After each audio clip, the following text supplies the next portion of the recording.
For most of next week, and the mornings also in the 60s, so fantastic weather for you. Little toasty on the coast today, though. 10:30 is your high tide, 4:36 low tide, with a temperature of 90 degrees. West and northwest winds 5 to 15 miles an hour, with waves around 2 to 4 feet.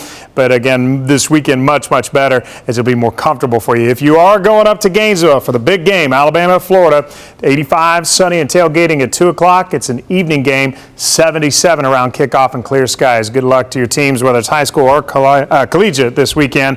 As you can see, that cool down does begin in 24 hours. Ryan Harper, let's talk about live drive traffic. Good morning commute. How's it going, buddy? Well, I can't wait for that cool down, Jim. Good morning. 8:17 right now. Currently, you're taking a look at some busy traffic in downtown, but you can still see our color is not quite in the red, which just signifies slow traffic, nothing quite stop and go, which is good news. Attractions area looks fine if that's where your travels take you, just on your at your door. 4-weight looking a lot better now. We're back all in the green from the 417 interchange through 436, which is the busiest area usually.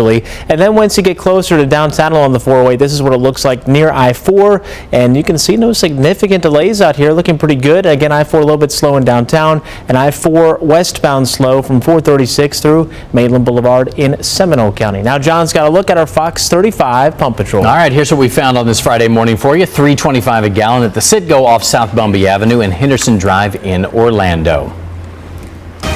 We are following some breaking news this morning. This is a big deal. A top al-Qaeda leader has been killed in Yemen. It is the same man who has been behind a series of attacks right here on the U.S. And Homeland Security expert Christopher Hinn was nice enough to come in on this breaking news this morning. Chris, we certainly appreciate you being here. Thank you, and good morning. All right, so this is obviously a big deal. What kind of impact will this have on us here in America? Well, it's going to have two fronts. First, we got rid of very significant individuals in the al-Qaeda regime.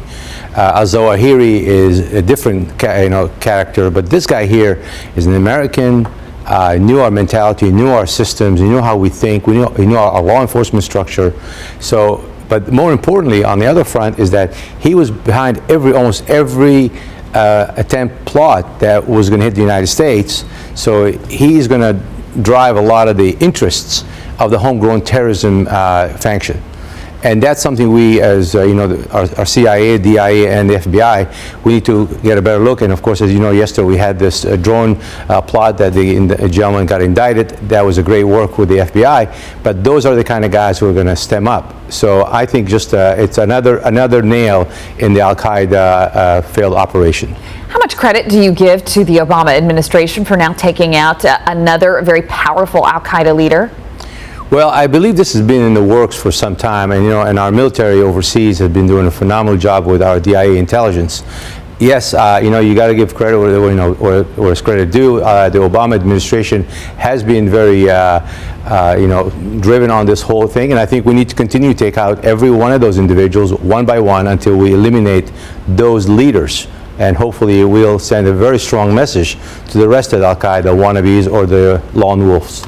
Is taking Al Awalki out a critical point in breaking down al-Qaeda? Will this continue to debilitate them even further? Well, taking him out was, again, important because he's also a very talented in the cyber field. So, and for the young generation and the social networking, but we still got to be cognizant of the fact that we have some serious issues that individuals here in the United States are on the homegrown front that we need to pay attention to at this time. All right, Homeland Security expert Chris Hinn, again, thank you so much for coming in on this breaking news this morning. All right, it is 8:20 here on your Friday morning. This story this morning really has us laughing today. Have you ever gotten that look from your spouse where you did something wrong, so you just better be quiet? Yeah. Right? Not say anything else, right? It's the stink guy. You know what we're talking about. Right here. Coming up on Good Day, what this guy did.